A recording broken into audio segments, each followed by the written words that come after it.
Tequila has a reputation that sets it apart from other spirits. It is smooth enough to sip slowly and strong enough to shoot.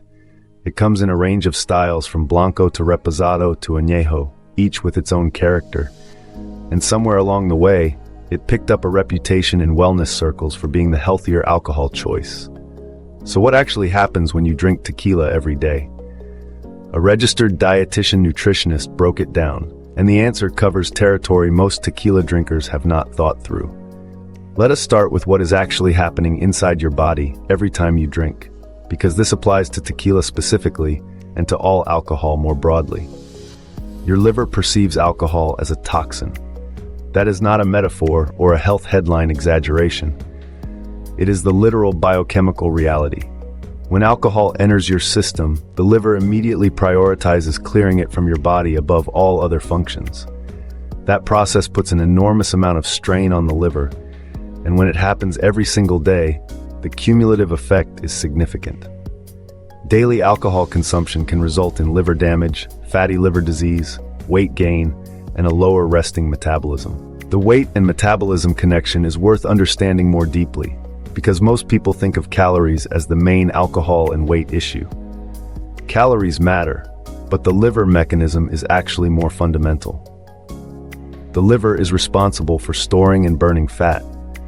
When alcohol disrupts those processes on a daily basis by constantly diverting the liver's resources toward detoxification, it makes it harder for the body to metabolize fat efficiently. So even if your calorie intake stays the same, daily drinking can alter how your body handles the fat already stored, making it progressively harder to manage body weight over time.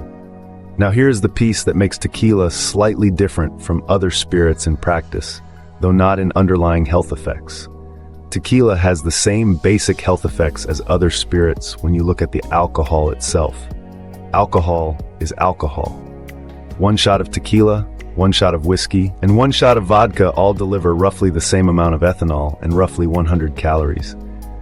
Where tequila tends to differ in real-world consumption is how it is typically drunk.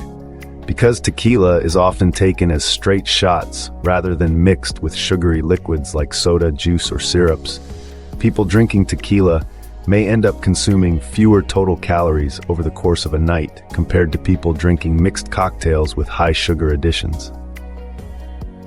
This is a context-specific advantage, not a property of tequila itself. But that calorie calculation cuts both ways. A long night of shots, even pure tequila shots, still adds up quickly. At approximately 100 calories per shot, several rounds of tequila over an evening can represent a significant calorie load, particularly when combined with the late-night food that tends to accompany drinking nights. The lower calorie per drink advantage of straight spirits only holds when the drinking is actually moderate. So what does moderate actually mean? The National Institute on Alcohol Abuse and Alcoholism defines it as a maximum of 1 drink per day for women and 2 drinks per day for men, with no more than 3 drinks in any given week being the more conservative guidance. 1 standard drink of tequila is a 1.5 ounce shot. That is the unit on which those limits are based. Here is the part that goes beyond the basic moderation framing, and it is the piece that a registered dietitian emphasizes most clearly. Even daily consumption in small amounts increases the risk of chronic diseases, including heart disease, liver disease, and cancer. This is not a warning about heavy or binge drinking. It is a statement about daily low-level consumption. The data supporting this is consistent enough that the dietitian quoted in this research recommends abstaining from alcohol except on special occasions, rather than treating daily moderate drinking as a safe baseline. This represents a shift from how alcohol and health were discussed for several decades. For a long time, the cardiovascular benefits of moderate drinking, particularly red wine, received significant attention. More recent and more comprehensive analysis of the data has moved the scientific consensus in a different direction. When you control properly for confounding factors in the studies, the protective effect of moderate alcohol largely disappears, and the risk picture becomes clearer.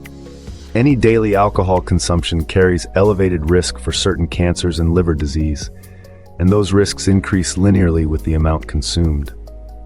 Tequila does not exempt itself from this picture. The spirit is made from agave, and undergoes a specific distillation process that gives it its distinctive character, but none of that changes how the ethanol in it interacts with your liver, your cancer risk, or your metabolism. The health effects of daily tequila consumption are the health effects of daily alcohol consumption.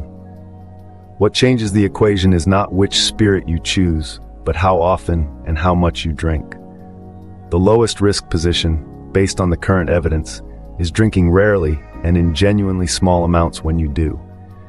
The difference between one drink on a special occasion and one drink every evening is meaningful in cumulative terms, even though each individual drink is the same. The tequila-specific insight that is actually worth taking from this is the point about mixers.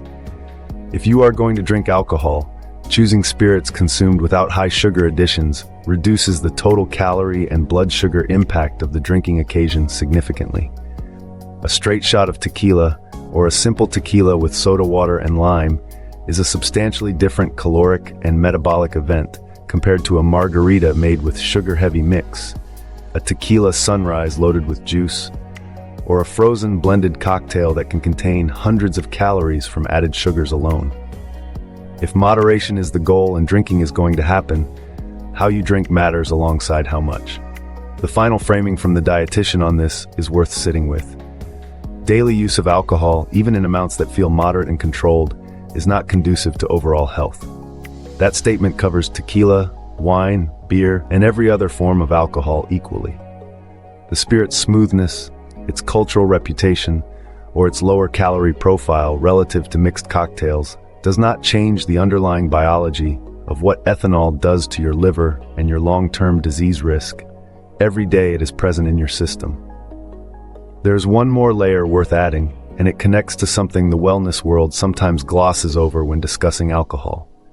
The claim that tequila is the healthiest alcohol, or that it does not affect blood sugar, or that it comes with unique health benefits from agave compounds, circulates widely online. The reality is more complicated. The agave plant does contain compounds that have been studied for potential health effects, but by the time agave goes through the fermentation and distillation process to become tequila, the relevant compounds are either absent or present in amounts too small to be clinically meaningful.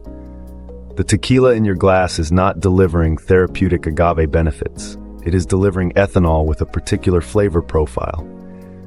That does not mean tequila is worse than other spirits. It means it is not better in ways that change the health math.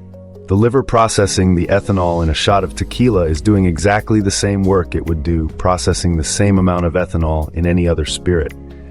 The daily accumulation of that work, day after day, week after week, is what produces the health outcomes the research documents. Understanding that clearly is more useful than searching for the spirit that lets you drink daily without consequence, because that spirit does not exist. New videos every day covering the science behind how what you drink shapes your health over time. Subscribe